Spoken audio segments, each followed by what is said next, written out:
I'm your host, Slocum23. You're joining me for Save the Day, Chapter 11, Cold Feet. I'm standing in the middle of the street, watching my two brides stomp away from each other in opposite directions. Nora, Monica, wait! Is this really happening? Hey, lady, you still owe me for the ride. You going the rest of the way or not? Thanks, New York. Well, doesn't look like I'm gonna be able to get the two of them back anytime soon. At least not right now. I'm coming.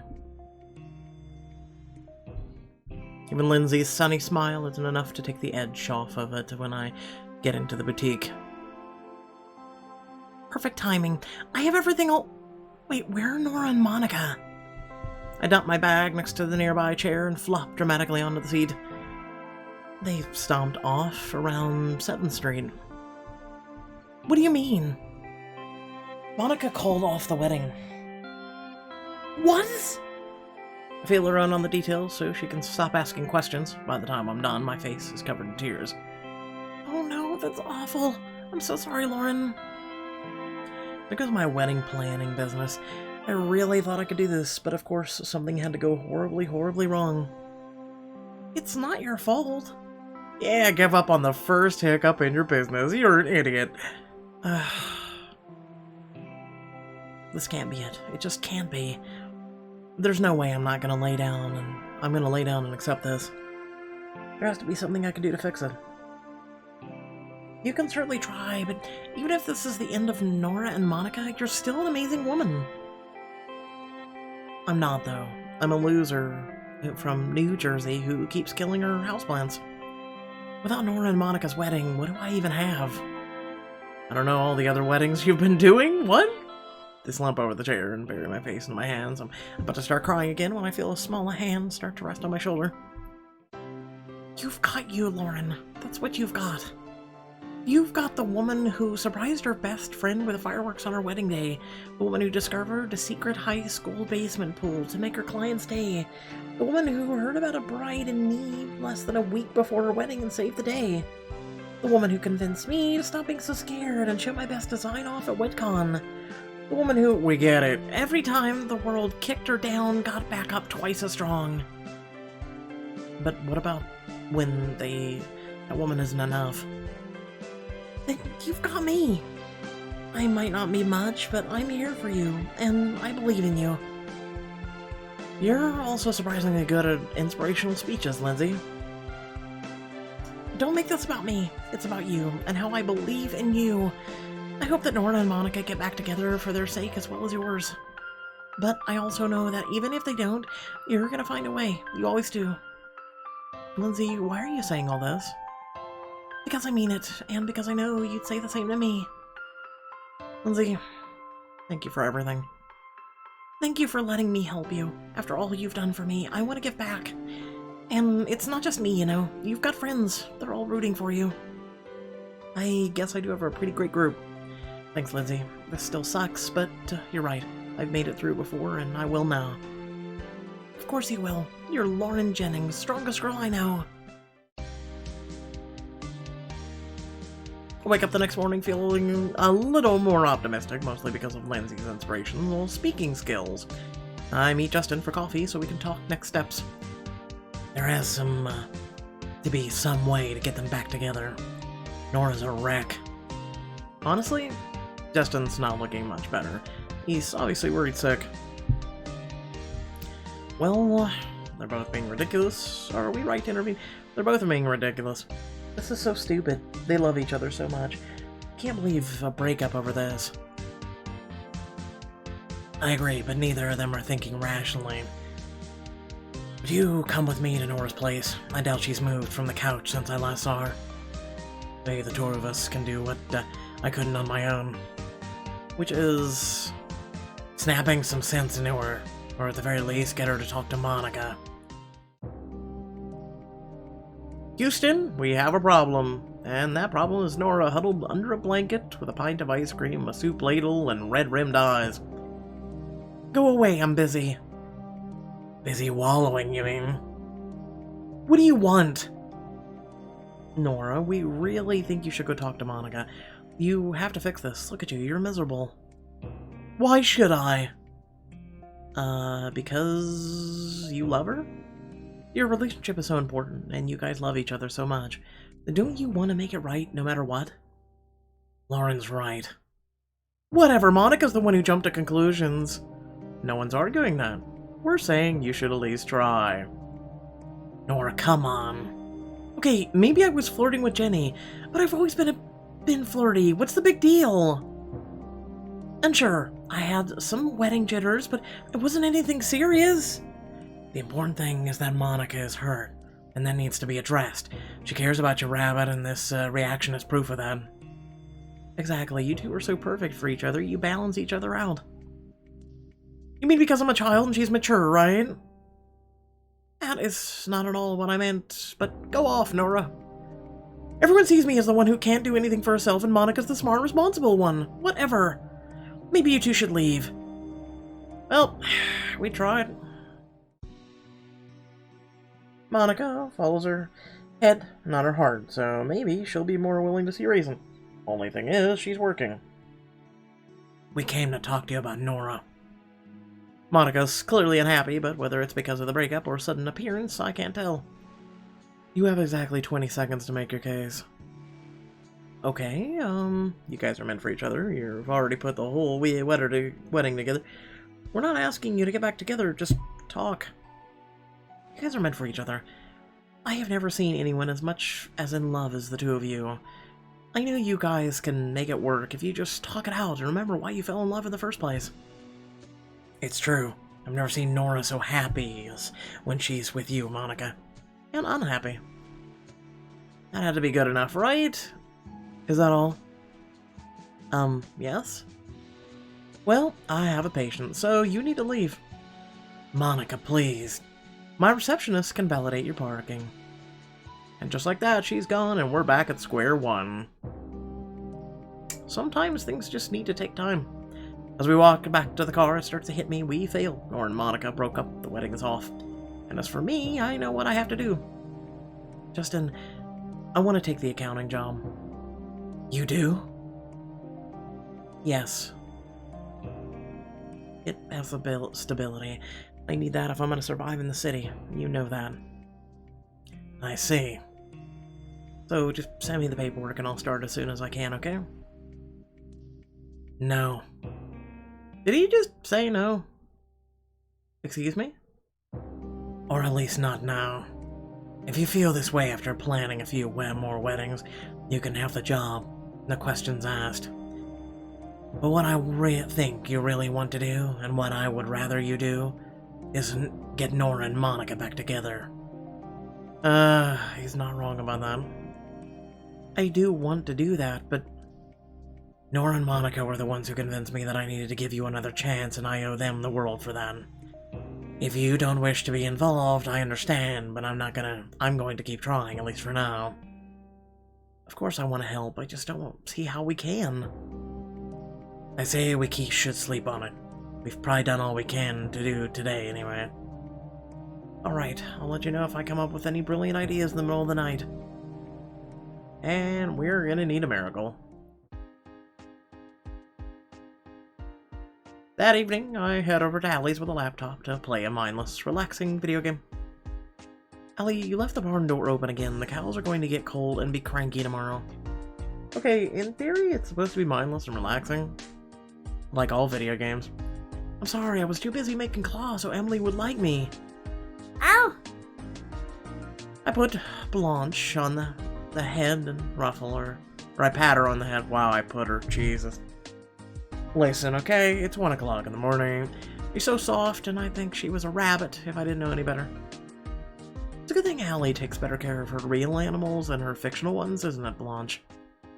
Woo! Beep beep. Hey, Lauren, you've got a calendar notification? I do? Fun fact, Ed was a monster about computer schedules. After I quit, I bought a paper planner and never looked back. Date with girl with legs. Is that Lindsay? No, it's not. Though, technically, it is an accurate description, question mark? There must be some mistake. I snatch the mouse from Allie's hand and click on the notification while the info pops up. It's Ed's date, not mine. How can you tell? Nobody else I know still uses dashes for noses when typing smileys, and nobody else I know has ever typed smileys in personal calendar events. He must have accidentally put it in my computer on my personal calendar instead of his. Just when I thought I couldn't be any more miserable. Have I mentioned lately that I hate that guy? Yes, but go on. Well, this one time, Ed, all but forced me to join this pyramid scheme, made me buy laundry for his girlfriend, trying to make me date his nephew. I'm gonna go with number 2. Seriously? Ah yes, I remember it like it was yesterday. Oh, we're doing them? What kind of laundry is this? It's a robe, a designer robe, and made out of premium silk, to be exact. Not funny was the push-up bra. You didn't give me your size, sir, so I couldn't. She's a D, obviously. I only date D cups. What band size? She's not in a band, but I'm not sure what that has to do with anything. I really think you should go with the robe.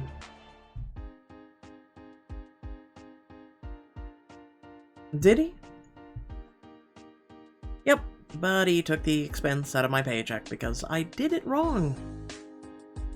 I bet that bastard planned it all the way, all along, so he wouldn't have to pay for his girlfriend's gift. He totally didn't. Not to mention that they broke up a month later, obviously since he's now a date with some girl with legs. Good God, every time I think I can't hate Ed more, although maybe this is a good thing. How? My wedding planner career is in shambles, and my a-hole ex-boss has a hot date, one with legs apparently. Remember all those nasty things you always told me you wished you could do to Ed? What? Oh my God, that came out so wrong. Let the record show that I do not want to, have I ever wanted to, and almost certainly never want to sleep with Edward Westington. I was talking about the pranks, Lauren, like wrecking his dry cleaning or ordering 30 pizzas. No way, Allie. Why not? He's not your boss anymore, and it's not like you'd be doing any real harm. In fact, I'd argue that we'd be doing this girl with legs a favor by helping her dodge a bullet. What did you have in mind? Like I said, we could wreck his dry cleaning because you just know he hasn't picked up his suit for date night yet. Or we could order 30 anchovy pizzas and get them delivered to the bar. Be back for all the ridiculous food orders he made me make. Or remember how he used to make you manage his dating profiles? I bet we could message girl with legs directly. You're terrible. And by terrible, I mean the best. So, which one are we doing first? Pull any prank on Ed to unlock an exclusive scene and get some much-deserved revenge. Or pull all 3 to unlock a special extra revenge for both you and the girl with legs. Okay. Make your selection, dry cleaning. Sabotage his dating profile. Order 30 pizzas. Dating profile. Ellie pumps her fist in the air and grabs mouse. The girl may be small, but she's got super strength. Let me see. Scrolls through Ed's profile and stalks a few chats. Someone who we've commonly and repeatedly referred to as an a-hole, his sender profile is actually alright. Only because he used to make me maintain all the combos, forced me to be his personal photographer. Figuring the man does not have a conversation with a wall. Just so they think he has personality and manners and replies super quickly. That a-hole. So, looks like all the girls he's been talking to have legs. Any idea which one has a date with? Calendar notification said her name was Cecilia. She's online now. Gimme. Hey, so how's your day been? Filled with interesting things, Courtney. Courtney? Whoops, I meant Carmen. Celia. Autocorrect's the worst. Okay. Oof, brutal. She's still talking to us, though. That's because people are ignorant and idiots. Though not brutal enough. Anywho, can't wait to see you tonight. Hopefully there'll be less miscommunication, hopefully. Thoughts on my look? That's, objectively speaking, sexy as hell. Wait, we don't get to see? Come on! Can't believe she's wasting that amazing hairstyle on Ed.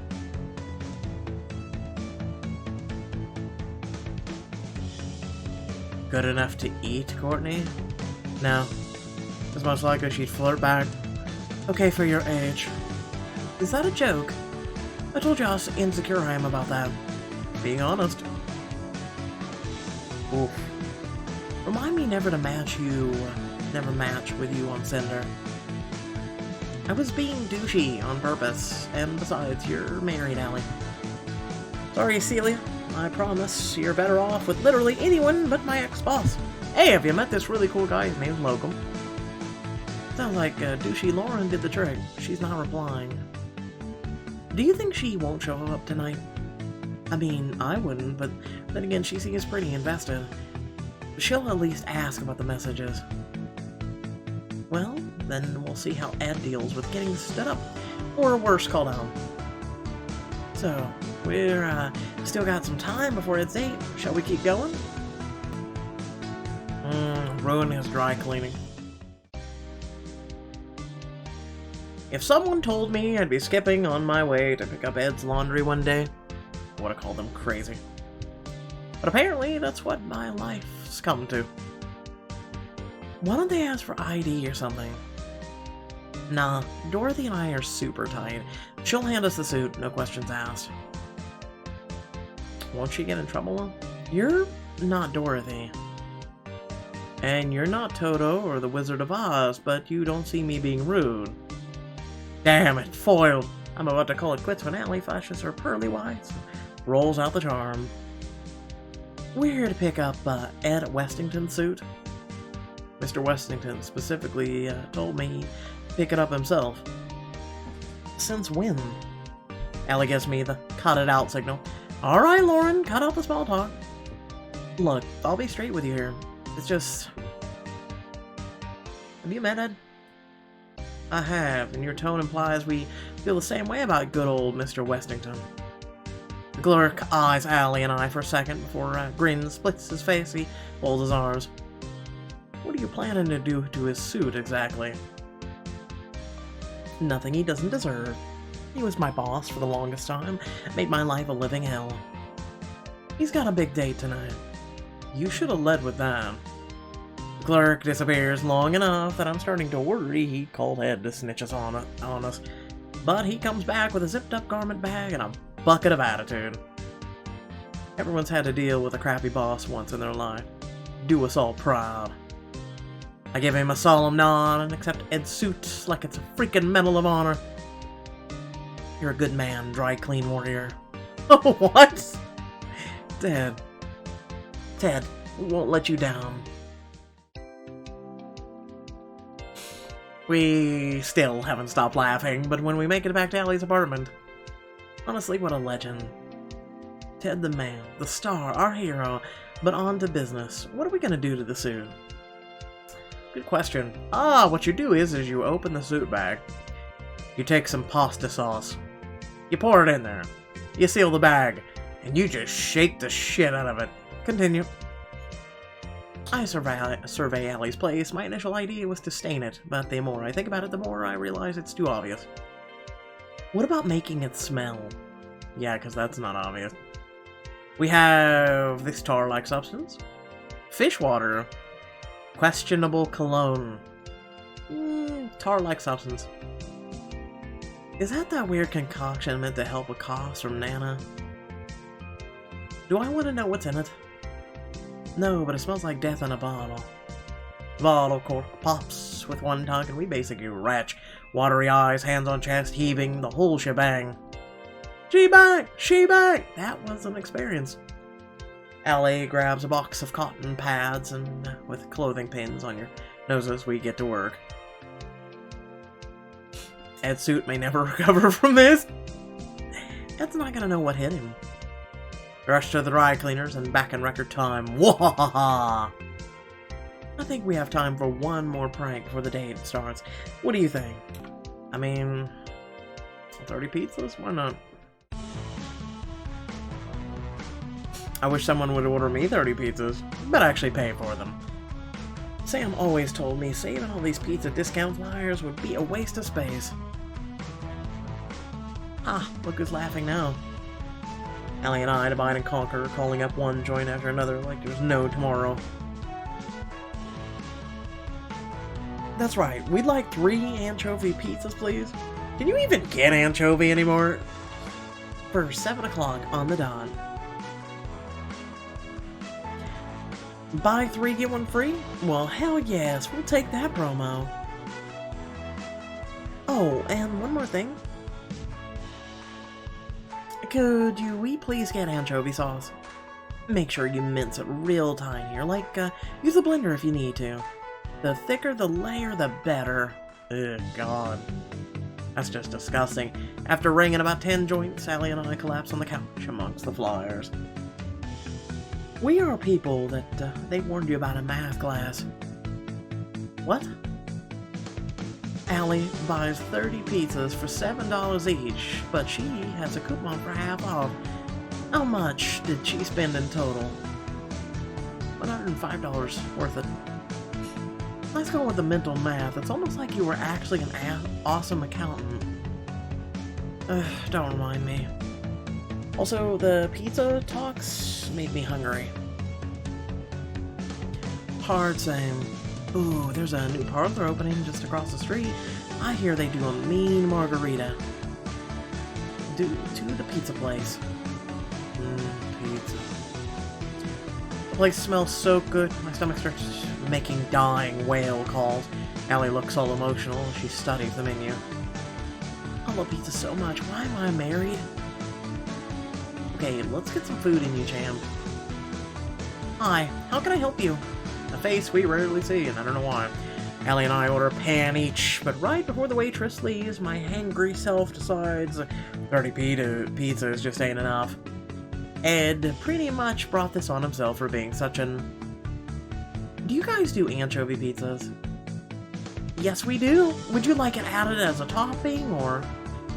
Actually, we'd like it sent to this address and exactly... Showing the waitress in the bar the address on her phone. 40 minutes. Oh, I know that place. Don't they sell pizza there? Valid question. I glance at her tag, Lizzie.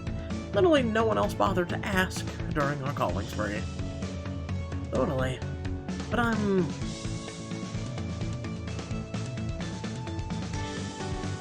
what does being pregnant have to do with it? Trying to one-up the impending hangover. That's actually so freaking smart, oh my gosh. It is? It so is. Lizzie returns a few minutes later with a giant pan of margarita. Allie and I each grab drool-worthy slice. So margarita is in a pizza? Okay. To sweet, sweet revenge. Or, I guess, fishy revenge? Order enough pizza to feed a football team. Works for me. We tap our slices together and dig in. Pizza. After all that, it's finally time for the date. And Allie and I are, of course, crashing. We hide behind our menus as a girl with legs, Celia, walks in looking like a bombshell. At least he chose a decent bar. Actually, I chose this bar for his first Cinder date. He's been taking all the girls here since. Damn it, Ed, give me something! There's my girl, how's it going? Hey, Ed! Ed gives her a hug and Celia fails to stop herself from coughing. I thought that weird smell was coming from the alley outside. It's that idiot dry cleaner. I picked up my suit today and some new guy was on call and obviously he doesn't know how to do his job. Ed's big date is off to a rough start. Sure you didn't just spill something on by accident? His face is as red as tomato, but he somehow has a good graces to keep his big mouth shut. Evening, sir. Celia looks up and her eyes meet the bartender's. Oh my god, slow motion smarts. And, ma'am, sorry, I'll take that as a compliment. I don't get what just happened. I don't get it. Anyway, she tucks her hair behind her ear. Someone please explain it to me. Maybe it's that I really want Celia to get someone better, but I'm getting a serious vibe from them. Ahem, whiskey for me and a cosmos for the lady. I'll let the lady order her own drink if that's alright. What did you just say to me? Cosmos fine, thank you. A hottie and an ally?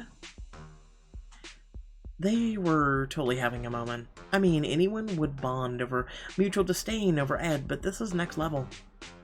Alright, but if some strange turn of events both Celia and my husband suddenly drop dead after a suitable period of mourning, I call dibs. Okay. So about those messages earlier today? What messages? Seriously, I almost didn't come because of what you said. I was actually hoping for an apology. What did I say? Celia whips out her phone and shows him the messages. She doesn't look happy. That's not... He stops short and realizes he either has to come clean about the fact that someone else has been running a cinder or apologize. Both a massive blow to his ego. We got him so good. I was kidding. Like I said, I didn't find it funny at all. Oh, come now. Don't you know how to take a joke? The hunky bartender arrives with the drinks, his Colgate smile enough to lift Celia's spirits just a bit. I haven't caught a Cosmos this good for a while. I may or may not have added a special ingredient. Nobody cares, the whiskey's mediocre, now shoo. That was rude, Ed. What's gotten into you today? Before Ed can say another word, the clock strikes 7 and a commotion breaks out by the door. It's showtime. Okay. I've never seen this many pizza delivery dudes and dudettes in one place, ever.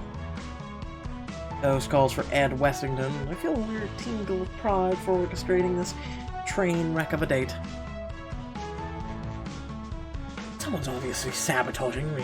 Why would I order 30 pizzas to a restaurant? Something smells fishy. I hate anchovies. Did you do this? He points an accusing finger at the bartender. I sense what's coming before he does the unmanageable. Ed turns to sweet Celia. You did this. Enraged and ready to rescue Celia, both Allie and I stand from our seats, but Celia grabs his glass of whiskey and tosses it on his face. You are a sad, pathetic man, and I hope you have a miserable life. Hey, don't wish him down to my level. Wish him further. Hey, soul sister.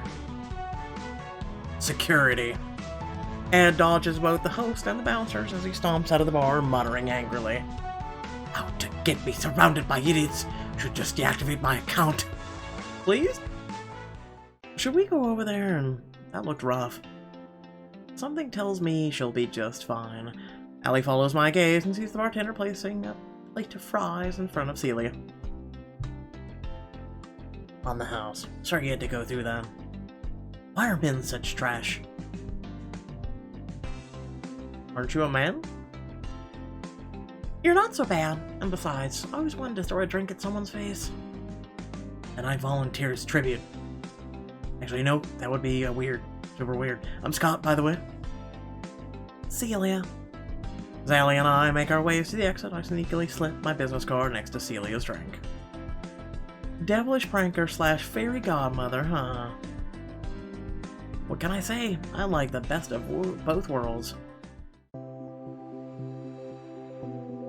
Next evening, I'm feeling ever so slightly more optimistic about Nora and Monica's situation. Maybe I'm still riding the sweet high of revenge! Or maybe it's just because Justin has neatly organized a list of angles we can tackle this from. Someone's done their homework. Are you always this organized? You're just lucky I refrained from laminating this. All I could think about at work today was getting them back together. Well, go ahead and hit me with the plan, Mr. Event Planner. Okay, so neither of them are going to talk to each other willingly. So what, we trick them into a room together and lock the door? I don't think we have to go that far, but we might have to get creative about how we go about this. Getting to the heart of the problem might behoove us. It's about them being serious about one another, them overreacting. Yeah, I think they overreacted. I don't know about that. I think they're both taking it pretty hard, but that's not the core of the issue. I think it's more about them meeting each other halfway and proving that they're serious about committing to each other. And how do we do that? I'm not entirely sure. I thought I had some ideas, but they're all dependent on them speaking to each other. Okay, let's work backwards. We should think about what makes them such a good couple. I have no idea what I'm doing, but hey, it sounds good out loud. They balance each other. Monica's level-headed and logical, and Nora is excitably free-spirited. Exactly.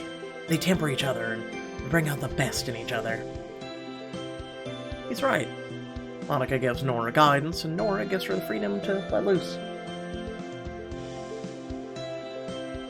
Monica's the best person for that solution for everything, and always thinks before she acts. Whereas my sister would see that and just go over there without a second thought. I look where he's pointing down a side street where a massive gathering of food trucks is assembled. To be fair to Nora, that actually looks pretty fun. Smells even better. Want to check it out? Maybe Nora is on something. I wouldn't mind stealing you away for a bit anyway. Get our minds off of it for a second. Visit the annual Food Truck Festival for a chance to experience a new part of the city and spend some time with Justin. Go to the festival, why not? Nora would be proud. That she would. This place is packed with people. Nothing New Yorkers love more than a food truck. Remind me to thank Nora when she is talking to us again. Agreed. Maybe we should take pages from her book more often. If it gets me in front of more food trucks, I'm down for being more spontaneous. What do you want to try first?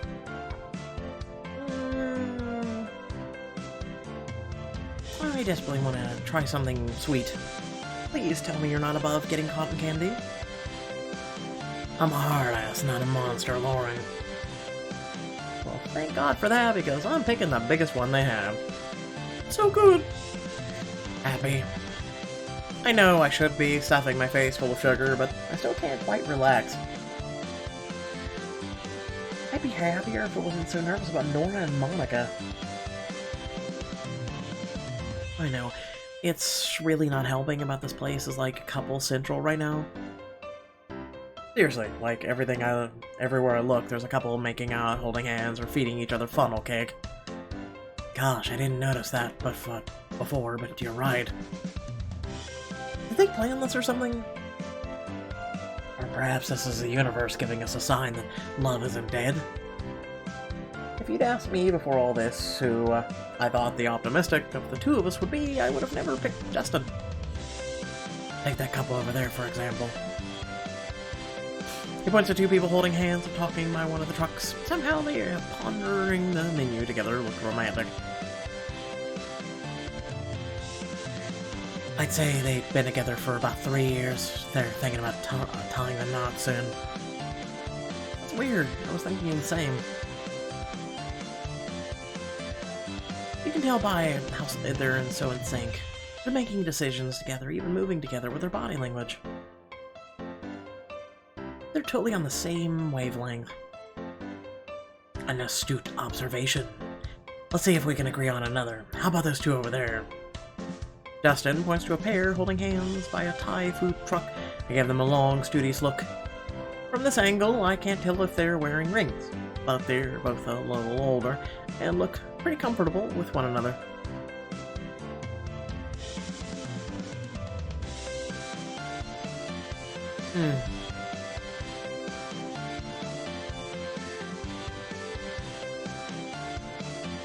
The choices are 10 years or first date. Why?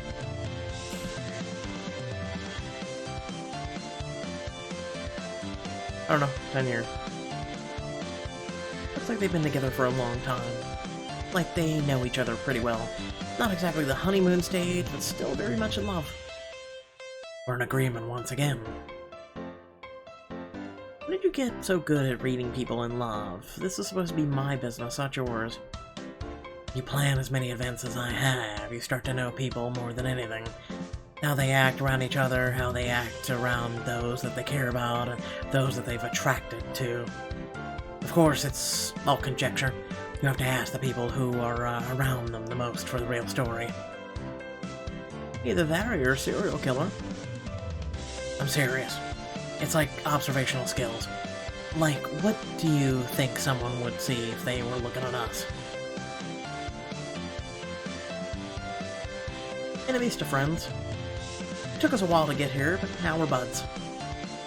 Nice. I was gonna say still frenemies, but, you know, hey. At any rate, I understand why Nora goes to these impulsive things. They usually end up being a lot of fun. And it's nice to know love isn't completely dead. True. But we're not any closer to finding a solution to our problem.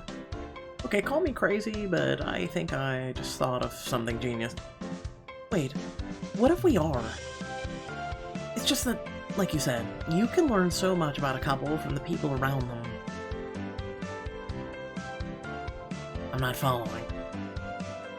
What if you got people who knew their relationship from an outsider's perspective, help Nora make her case? Like who? Like her co-workers? Okay, Lauren, you've got us all here. What's going on? Justin and I have a plan, but we need your help. Next time on Save the Day. No, stop. You both need to stay here because Nora's castmates have something they want to say. Give me one good reason why I should waste my time on this. Because you and Nora... And don't say because we love each other.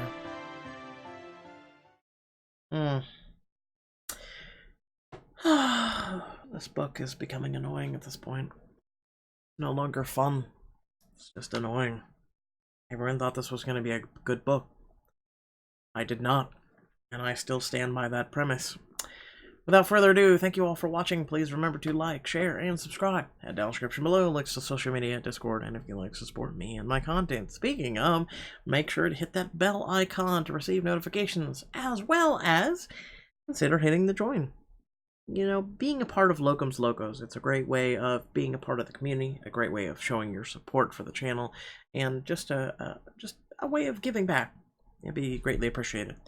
And without further ado, thanks for watching, and I'll catch you all, hopefully, in the next video or a stream. Peace.